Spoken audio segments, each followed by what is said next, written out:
Assalamualaikum warahmatullahi wabarakatuh. Pemerintah Cina geger. Sebuah makam kuno ditemukan tersembunyi di balik tembok legendaris negara itu. Tapi yang bikin dunia tercengang, makam ini diduga milik seorang nabi yang tak tercatat dalam kitab manapun. Siapa dia sebenarnya dan mengapa jasadnya berada di wilayah yang tak pernah dikenal sebagai tanah kenabian? Tahun 2025 mencatat sebuah peristiwa mengguncang Cina bahkan dunia. Semua berawal dari sebuah kejadian tak terduga. Sebagian dari tembok besar Cina runtuh karena longsor besar yang melanda wilayah utara provinsi Hebei.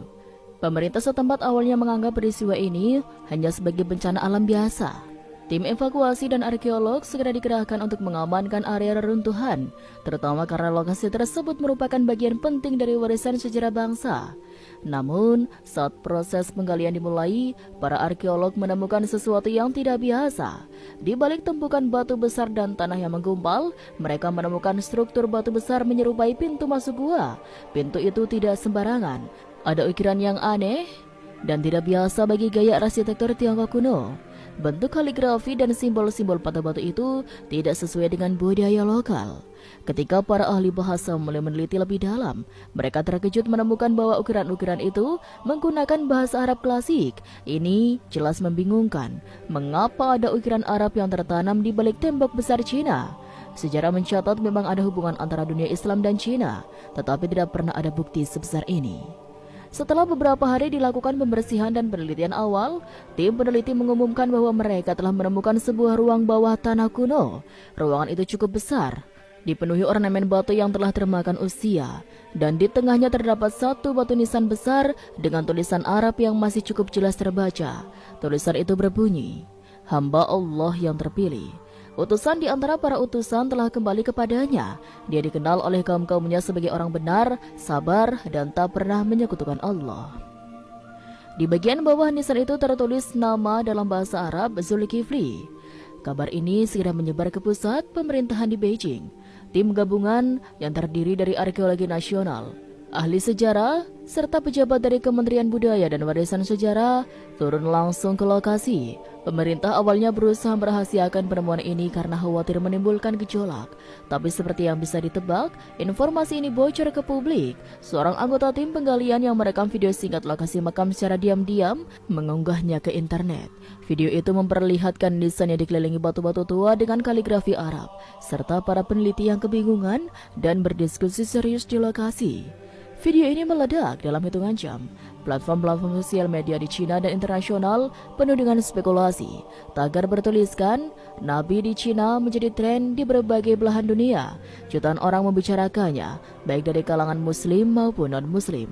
Para ahli sejarah dari berbagai negara memberikan pendapat mereka. Sebagian skeptis, sebagian lagi menganggap ini sebagai momen besar dalam sejarah Islam dan dunia. Yang paling mengejutkan adalah reaksi dari masyarakat Cina sendiri. Warga mulai berdatangan ke lokasi, bahkan dari provinsi-provinsi yang jauh. Mereka ingin melihat langsung apa yang terjadi. Banyak dari mereka bukan muslim, tapi rasa penasaran membawa mereka ke sana. Beberapa bahkan mengatakan bahwa mereka merinding ketika berdiri di depan makam itu. Ada yang mengaku merasa damai, ada pula yang mengaku seperti dipanggil oleh sesuatu yang tidak bisa dijelaskan. Di sisi lain, komunitas muslim di Cina yang selama ini hidup di bawah tekanan merasa tersentuh dan sekaligus terlindungi. Penemuan ini menjadi penguat bagi mereka bahwa ajaran yang mereka imani memiliki jejak sejarah yang dalam bahkan di tanah yang begitu jauh dari pusat dunia Islam. Dalam hitungan minggu, ribuan umat muslim dari berbagai negara pun mulai berdatangan. Pemerintah Cina akhirnya tak bisa menutupi informasi ini lebih lama. Mereka mengadakan konferensi pers dan secara resmi mengakui bahwa mereka menemukan sebuah makam yang sangat tua dengan ciri khas budaya Islam. Mereka belum menyatakan dengan pasti bahwa itu adalah makam seorang nabi, tetapi menyebutnya sebagai makam tokoh suci dari Timur Tengah yang diduga datang ke Cina pada masa sangat awal. Namun di kalangan umat Islam tidak butuh waktu lama untuk menghubungkan nama Zulkifli yang tertulis di batu nisan dengan nama Zulkifli, salah satu nabi yang disebut dalam Al-Quran. Sebagian ulama dari Timur Tengah, Turki dan Indonesia pun menyatakan bahwa kemungkinan besar ini memang makam beliau. Apalagi sejarah mencatat bahwa Nabi Zulkifli dikenal sebagai nabi yang sangat sabar dan menuntut sebagian riwayat. Beliau wafat di wilayah yang jauh dari Palestina, meski tidak disebut secara spesifik di mana. Kondisi di lokasi makam kini berubah drastis. Pemerintah Cina terpaksa menutup sementara area tersebut karena lonjakan pengunjung yang luar biasa. Namun hal itu tidak menghentikan umat Islam untuk berdatangan, bahkan jika